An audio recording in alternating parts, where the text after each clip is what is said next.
the season's here. Guys been going against each other since beginning in June, so it's it's time. It's nice. We had the 2 exhibitions. I thought we showed some stuff at Furman, that we could get better at. It's the point of the exhibitions. I think we've been working on it. Obviously, we had a little bit of a turnover issue in both games, 15 each game. But Barron was a big part of that against Furman. But thought he was really good in practice today. We had a 16-minute scrimmage, and he didn't turn the ball over 1 time. So I thought that was pretty good. But I think North Dakota obviously is coming back after we went up there last year. That'll be a good start to the year. They run some action that obviously last year we struggled to guard them, especially with Eaglestaff, who's not there anymore. But they run good action. I think Coach Saylor does a good job, and it'll get us ready for some games, moving down, and then obviously got a pretty tough stretch there after that. So we're looking to get all the guys on the court on Monday. Looking to get different groups playing together. Trelly's first action was against Furman. I thought he looked pretty good. He didn't shoot it great. He hit the 1 deep, but I think just getting him in more game reps, even if he's a little limited on minutes restriction, hopefully we can get up maybe by St. John's game. He'll just be in full go. But it was good to get him in against Furman. He'll obviously get a decent amount of minutes, provided the next couple days practice go well. Keep working him in. Jalil's rehab's coming along, but he won't be ready for a while. So I think next week they're going to get new scans and see where everything stands on his foot. So we don't have an answer really on him right now, but everybody else is healthy, ready to go, which is a good thing to be at this point in the year. Charlie? You mentioned LeBaron a little bit, but with him and Aiden both being named to the coach's preseason team, how have you seen those guys kind of take that next step this offseason leading into this year? Yeah, I think Aiden's defense has really picked up.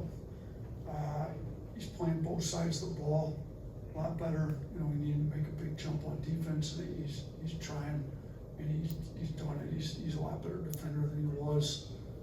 He's still shooting the ball at a ridiculously high level. I think he's gotten better in pick and rolls. It's more aggressive, getting in the paint, which is all good. Barron's, been more aggressive. He's speaking up more. He's not the freshman that kind of came in under the radar last year. Now he's been here a year. He's played really well. Both those guys have been more vocal. We need him to be. I think it helps them to have a guy like Charlie around that's just really vocal and tough and leads, and he's good. So in Houston, so we've got Charlie and Houston as 5th-year seniors to kind of help them in the backcourt a little bit. And they're Drew Holloway's a junior already. Filon's a sophomore, but they both need to be leaders as well. And I think we got one of the better backcourts in the country when they're playing well. They've at times they've played well in these 2 exhibitions. We need them to put a whole 40 minutes together for against North Dakota. Yeah, to clarify with Reitzel, is he going to be on minutes restriction on Monday? And then just as he continues to get healthy, what kind of role maybe do you foresee with him on this team? Yeah, he was in the Furman game. He was at 16 minutes, and we got him right to there. And we'll increase it some from there, but he won't be on full go. Hopefully, whatever his restriction is would be about what he would have played anyways in that game. So it may look like he's not under restriction, but I think Clark will let me know the day before where he's at. Clark's pretty good at all that stuff. What, you got a second point to the question? Just where as he continues to get healthy, what kind of role do you maybe? Yeah, I mean, I think he's got a big role. I think he makes our team significantly better on both sides. I don't know who's going to end up starting, not starting, all that. We've got a lot of guys to choose from, who's going to start and who's not. And told the guys today, if it really matters to you to get your name called out, and your face put up on the, video board, then you're probably not playing for the right reasons. So I don't really think it matters as much who starts as to who probably closes tight games, and also, you know, what you do within your minutes. I mean, we've had guys come through here that didn't start all the time. Primo probably started about half the year, I think, his freshman year, and win the lottery. So there'll be some really good players that don't start, that still play significant minutes and maybe close games. And so his role will be big. I just not quite sure who will end up starting once we get everybody healthy. Oh.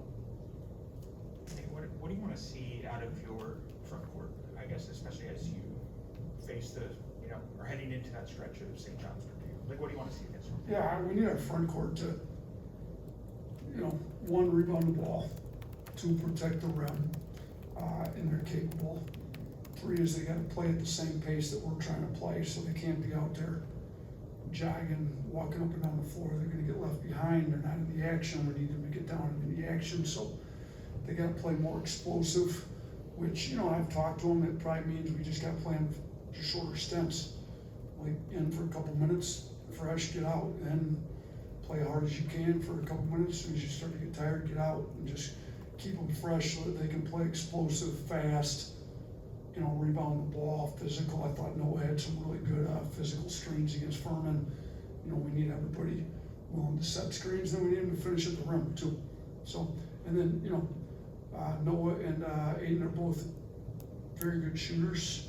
Be great if they could knock down a few threes and draw the other team's rim protector away from the rim a little bit, give us that kind of dimension to our offense as well. That'd be great as well.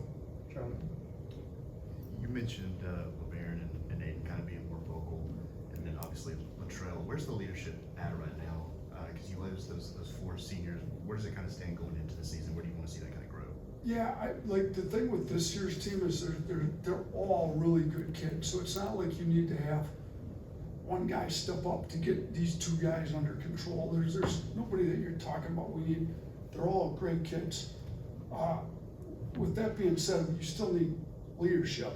Like, we need this to happen, we need to, and even though they're all good kids, it doesn't mean they all wanna go hard on every play. Like, who's gonna hold people accountable? Who's gonna set the tone for how hard this team plays?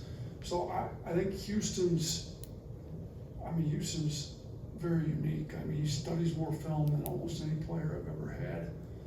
He asks a lot of questions. He's extremely intelligent. He's got an intensity about him, like, and we need him to lead, and he's doing a pretty good job. I think sometimes he could be a little more vocal with his teammates more consistently, but he has it in him. Trelly for sure has it in him. He has no problem holding his teammates accountable in his efforts at a really high level every time he's in. So, you know, it starts with, like, if you don't play hard, it's really hard for you to hold somebody else accountable for not playing hard. And I think those two fifth-year seniors both play extremely hard on every possession. They're both smart, they both study the game, they both know what we're supposed to be doing. So, you know, we've got really good leaders there, and I think it helps. You know, obviously if your point guards lead, so LeBaron and Biz really, they need to lead, and they haven't been bad. I think they can make it jump though. You know, they gotta realize, like, this is a team that needs leadership from that lead guard spot, and those two guys are more than capable, and they're getting better at it. I think they can make a jump though. Like, yeah, with the number of options of guys you have that can play the five, do you know how often maybe you want to go big with the 7-footers, Aiden and Noah, versus when you can go small with like Taylor and Bristow and guys like that? Yeah, we definitely have those options. If against most teams, I would think Aiden and Noah would get a bulk of those minutes. Against a lot of the teams will play that have a traditional big that needs a post, because they're both 7-footers with some real size to them that can guard those guys. You know, maybe sometimes we want to just go small, even if the other teams get big, just pick the pace up and when we do that, you get two good options of Keaton, Bristol, and Taylor.